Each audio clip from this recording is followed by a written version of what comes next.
Understanding, used 160 times in 156 verses of the Bible.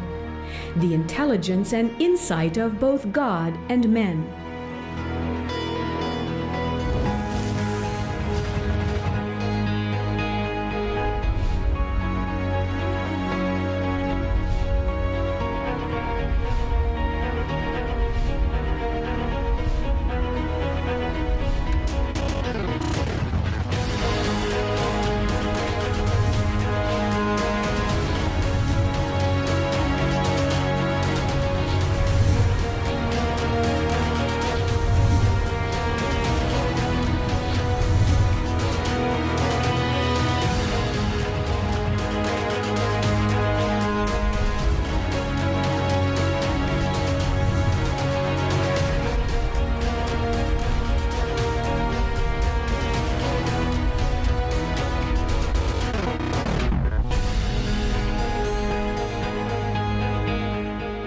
Lawyers and lackeys are trying to stop the Word of God and the work of God in ancient Israel in the time just after the exile. Good morning, good afternoon, good evening, wherever you are. My name is Rod Embry, and you're watching the weekend edition of Quick Study. Now, I have lots of lawyer friends, so don't take this wrong. But today, we study, of course, in the book of Ezra. We are focusing on Ezra, chapter 5. We're talking about lackeys and lawyers trying to stop the rebuilding of the temple using the ancient Persian laws. It's going to go bad, but we learned some things about that in the process. Also, Corey is here with some Bible history and archaeology. Corey? This is an exciting one for me today. We are going to be taking a look at some of the kings of Persia that are specifically mentioned in the scriptures. Fascinating stuff. And also, Ryan is here with cosmic mysteries and mysteries of the universe. Ryan? Well, today in Mysteries of the Universe, I'm going to be asking Dr. Carter to respond to a proposal by Francis Collins that humans have not evolved from Adam. It's going to be interesting. And so Carter has an opposite view to that, and he can back it up with his science. It's going to be an interesting day. Stay with us as the Quick Study Weekend Edition continues. Here's Corey.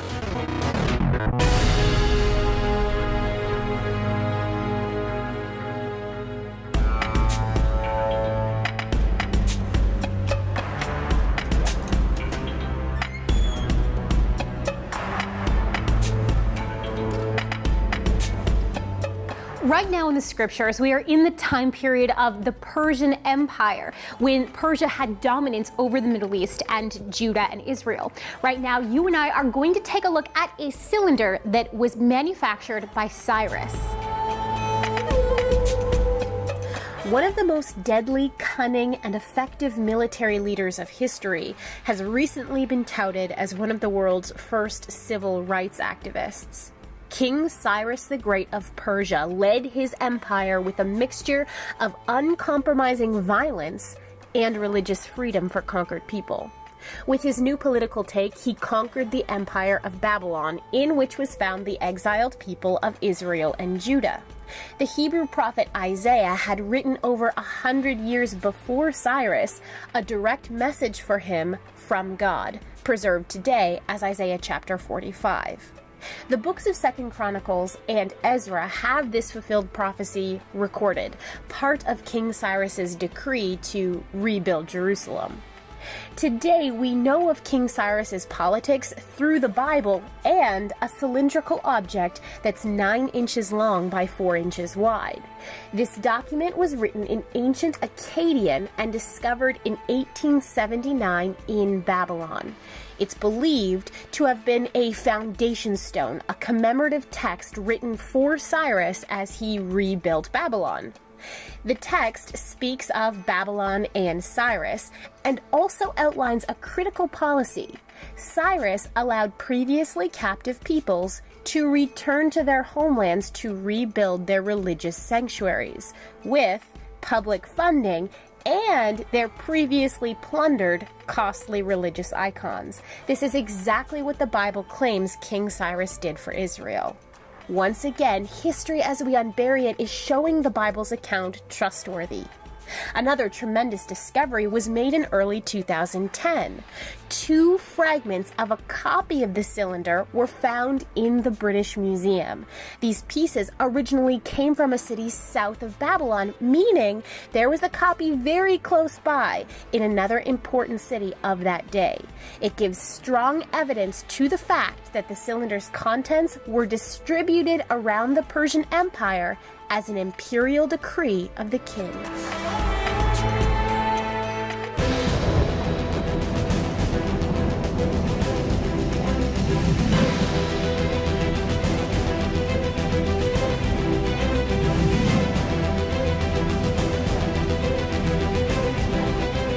It's time to explore the wise guys of the Bible. They are all around us. We're studying from Ezra 3 to 5. Our focus will be today on Ezra 5, where we are following the powerful miracles of restoration of ancient Judah. It begins again after the decree of the Persian king called Cyrus. There were very many wise and unwise guys in these times. Our study takes us to Ezra 5, in which is recorded professional lawyers attempting to shut down the building of the temple. They are driven by demons and they don't even know it. There had been for many months a lot of spiritual resistance to the reclaim of Jerusalem. And now the lawyers and the lackeys get involved and have some success.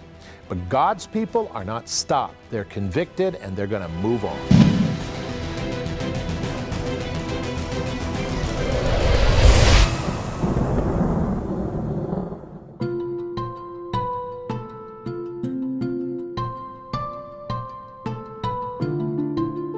Then the prophet Haggai and Zechariah the son of Iddo, prophets, prophesied to the Jews who were in Judah and Jerusalem in the name of the God of Israel, who was over them.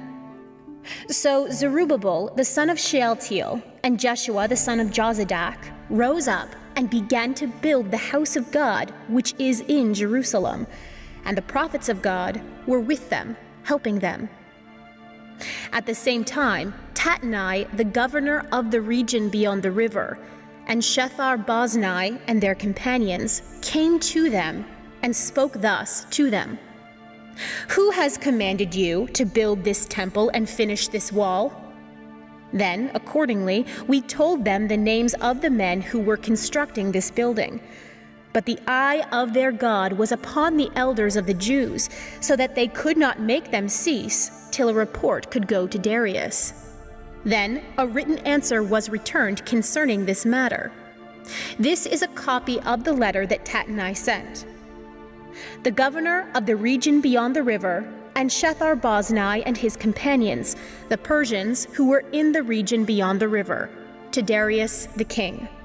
They sent a letter to him in which was written thus: "To Darius the king, all peace. Let it be known to the king that we went into the province of Judea to the temple of the great God, which is being built with heavy stones, and timber is being laid in the walls. And this work goes on diligently and prospers in their hands." Then we asked those elders and spoke thus to them: "Who commanded you to build this temple and to finish these walls?" We also asked them their names to inform you, that we might write the names of the men who were chief among them. And thus they returned us an answer, saying, "We are the servants of the God of heaven and earth, and we are rebuilding the temple that was built many years ago, which a great king of Israel built and completed." Ezra chapter 5, verses 1 through 11.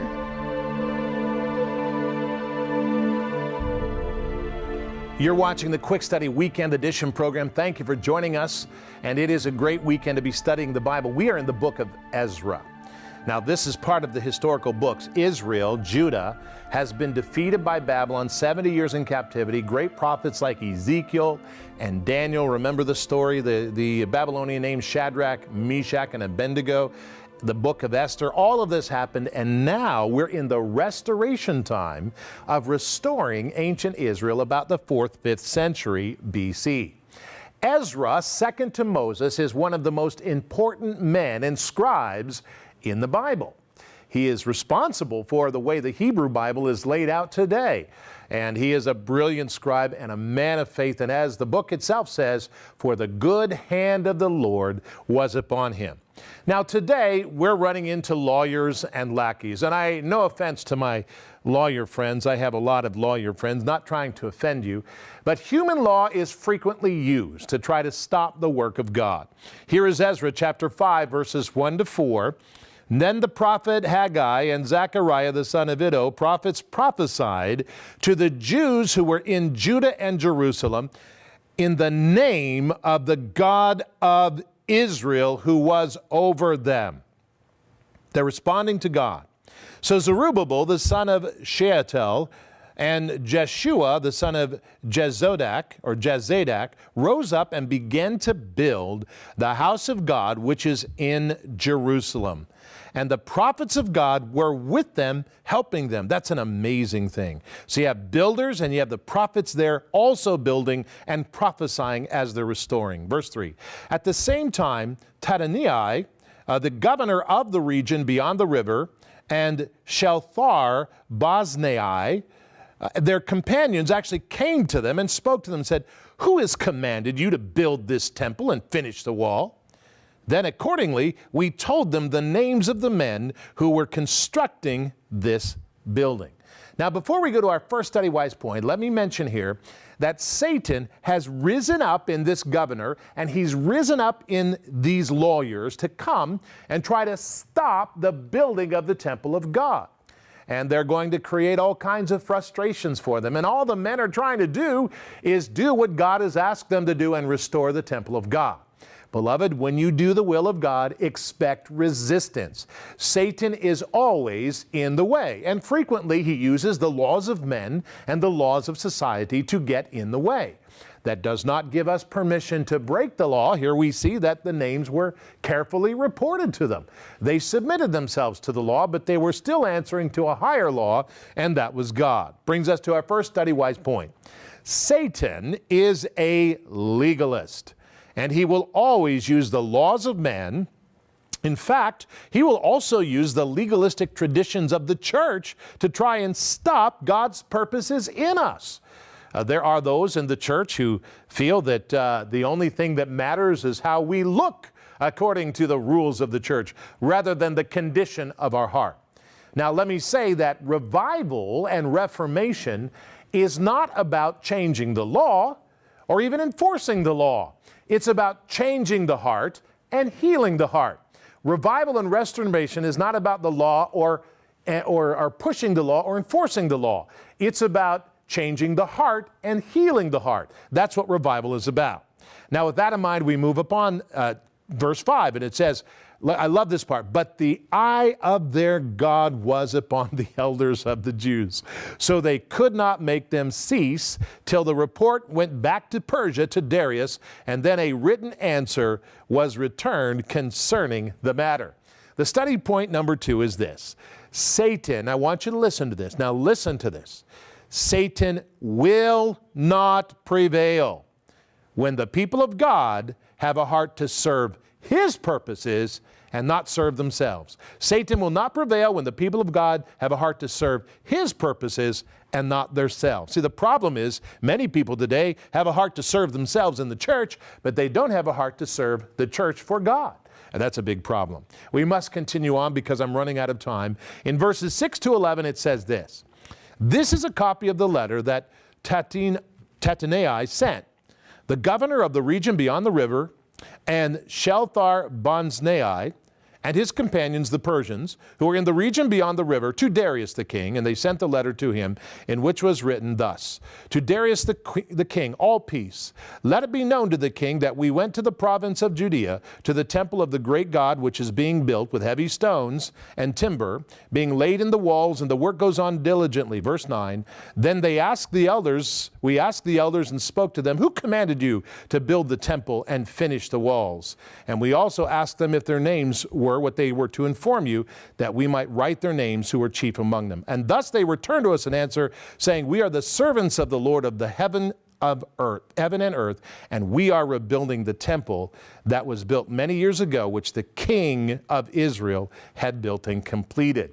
Now, they were under right when you go back to the law of Cyrus, but here is our last study-wise point. Satan's resistance will always bring a witness of truth. Notice they invoked God, and it will provoke the power of repentance when God's people are right in mind and soul. Notice here that Satan's resistance will cause, if you read on this part, a separation between the sheep and the goats. There will be those who determine to serve God when Satan's resistance comes. That's very interesting. The lines are drawn when the persecution comes.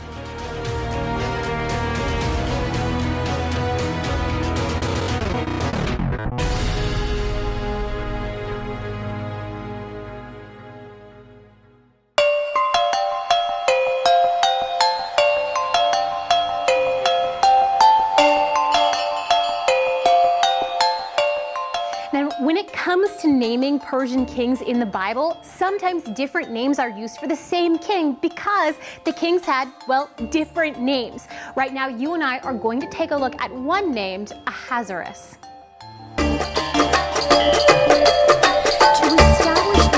Of the biblical book of Esther, one pivotal person must be examined: Esther's king husband. In the first 2 verses of Esther, Ahasuerus is said to be king of the Persian Empire, having his capital city at Susa and ruling 127 provinces from India in the east to Kush in the southwest. All of these statements are critical to identifying historical Ahasuerus as Xerxes, the 5th king of the United Media-Persian Empire. Cyrus the Great was the founder, the first king of this Persian Empire as a world power. He is given historical shout-outs in the books of 2nd Chronicles, Ezra, Isaiah, and Daniel. His son, Cambyses II, ruled after him for 8 years, until his untimely death allowed a several-month-long impostor to take the throne. This apparent usurper was finally laid to rest by Cambyses' spear-bearer, the new king, Darius. This Darius changed many things. He divided the empire into satraps and provinces, developed a professional standing army, built a new capital city at Susa, and conquered territory all the way into ancient India.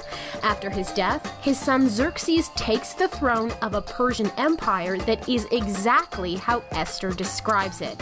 Its territory extended to India and its capital city, Susa. In the book of Daniel, chapter 11, verse 2, written during Cyrus's reign, it is prophesied that Xerxes will be a king that stirs up the empire against Greece. This happened. The ancient historian Herodotus writes much about King Xerxes' wars against Greece. One of the most famous battles in all of history was fought during Xerxes' invasion, the Battle of Thermopylae under Spartan King Leonidas. 300 soldiers fought to the death to delay Xerxes' army.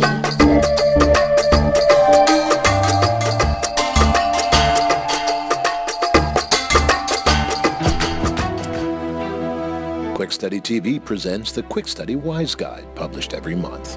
12 Bible commentaries on the passages we cover through the television program and going through the Bible in 1 year.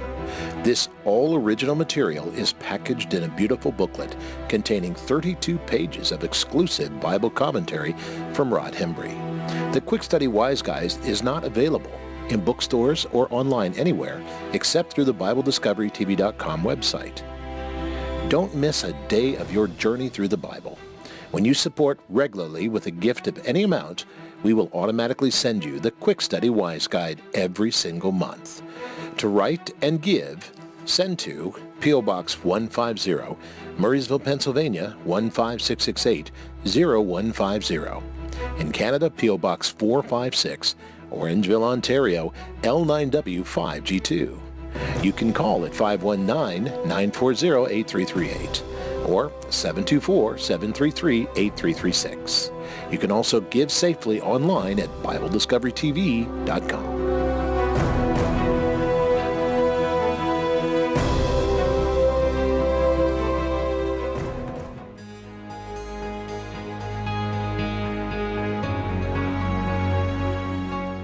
It is time, ladies and gentlemen, for Mysteries of the Universe. You're watching Quick Study Weekend Edition, and here is Ryan the Science Guy.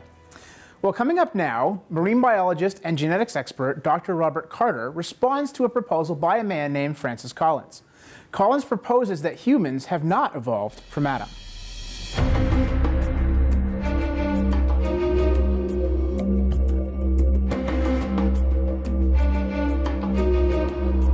There are many people today who think that there's no evidence of Adam and Eve. In fact, the head of the Human Genome Project, a man named Francis Collins, a very well-respected scientist, he's also a Christian. He is on record in his books and in public speaking. He says consistently and continually, there's no evidence of Adam and Eve. There's no way we could have come from two people. It's impossible. Evolution is true.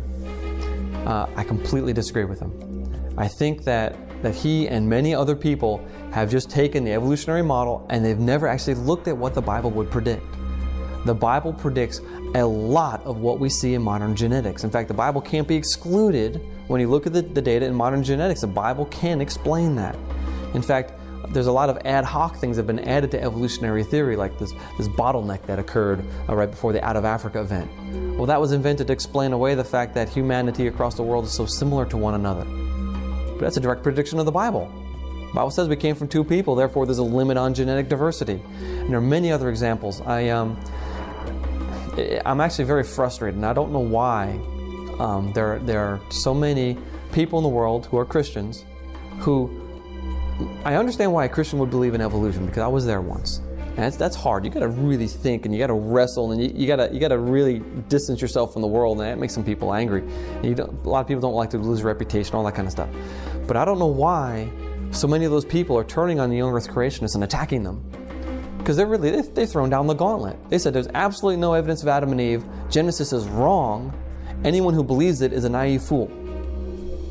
And yet, I have seen no evidence that anyone who said any of these things has ever looked at the Bible and seen what the Bible would predict. Because if you do that, you can see very clearly that the genetic data is a wonderful testimony to the history of Genesis, to the youth of the universe, at least the youth of the human species, and many other things. They just confirm the biblical account. Now, next weekend will be the last interview with Dr. Carter, and I'll be asking him a couple of different questions. Firstly, if coral reefs prove that the Earth is old, and second, I'm going to ask him what he thinks is the apologetic value for evidences for creation. It's going to be good. In fact, it is, and Dr. Carter is an outstanding scientist and an amazing guy because of his background. Very unique. And this is something you may or may not know, but we have a partnership with Phoenix University of Theology here at Quick Study Television Ministry, of which I'm the volunteer chancellor. And Corey and Ryan are enrolled, and they are working very hard in their degrees. And Corey, you're working very hard, and it looks like you're going to be graduating in November, and I'm very excited about that. Congratulations. Thank you. And that's going to be on Bible history and archaeology with a distinction in Bible history and archaeology, master's degree. So thank you very much. And Ryan, you're working very hard, and we're creating a whole new topic, a whole new subject in the area of seminary studies and in the area of university studies. Christian university studies, and that is the area of creation science. Mm-hmm, yeah, I'm really excited about this one. You are It's a lot of fun. Yeah, it's a lot of fun. And a lot of people are scared of science, but you know what? It's really fun. It is. In fact, in these days, really, it's going to be your course, which is on Bible Discovery Seminary. You can get credit for you, obviously, because we have an agreement with Phoenix University of Theology and Dr. Karen Drake, president there, that you can take our Bible Discovery Seminary courses, and it adds to the credit towards a degree if you want to. And one of the courses is creation science. What do you cover in creation science, Ryan? Are you talking about the first course that I have? Yeah, the first course. Well, in the first course, we take a look at the two most prominent worldviews, that is creation and evolution, and basically point out that evolution in itself is also a faith-based belief system, and I demonstrate that in the course. And then we take a look at the scientific facts and then see which worldview it makes sense in better. All right. So, and then Corey, she does a course too in Bible archaeology and history. And Corey, tell us a little about your course. Well, the first course that we have up is actually to establish a foundational understanding and knowledge in biblical history and archaeology. So you're going to go through the time periods that the Bible covers, and it's also going to be supplemented with really key archaeological finds that help establish the accuracy of the Bible's history. So we want to encourage you to become a part of that. If you get the Bible guide, the Wise Guide, all about the seminary is on the very last page here. And but if you don't, you can go to our website. On the very last page is all of that. And want to encourage you to become part of online studies with us. And you can work towards your degree. And we have a good time doing that. A lot of fun expanding our Bible knowledge. Our address is P.O. Box 150, Murrysville, Pennsylvania, 15668-0150. Need your help. If you can help us to keep the ministry going and on the air. In Canada and other parts of the world, we really want to hear from some of the other nations of the world. Write to us at P.O. Box 456, Orangeville, Ontario, L9W5G2. Send your prayer requests so we can do this.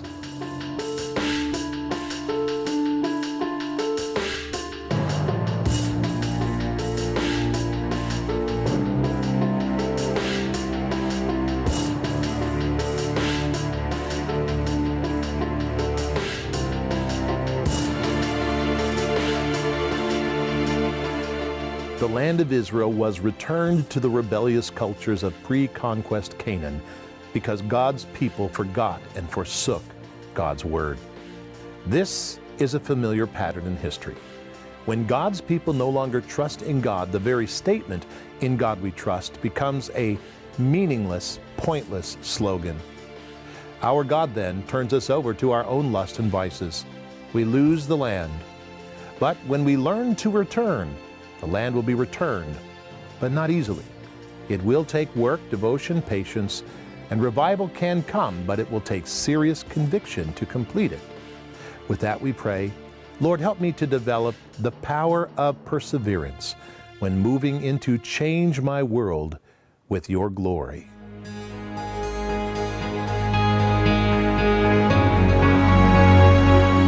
It is our commitment to take you in our Wise Up segment through the book of Proverbs, as well as taking you through the Bible today. We're in Proverbs 15. Here's our reading assignment for today. Better is a little with the fear of the Lord than great treasure with great trouble. As a matter of fact, money has a way of creating trouble. A lot of people think, well, if I had more of it, I'd have less trouble. But then something happens, and when they get it, they find out they have more trouble. Your trouble doesn't come from lack of money, but it can come from a lot of it. Your trouble can be overcome. As you bring your life in alignment with God, God has everything you need. He promises to supply your needs. Now, He may not supply your Ferrari, but He promises to supply your needs. And so I encourage you today to come to Christ and look at your life. Is money running you?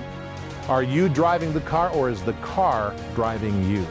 I challenge you, there's much more things important than what you have.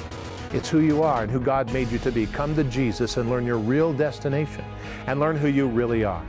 I encourage you to come to Jesus Christ today and pray, and He will respond to you if you're sincere.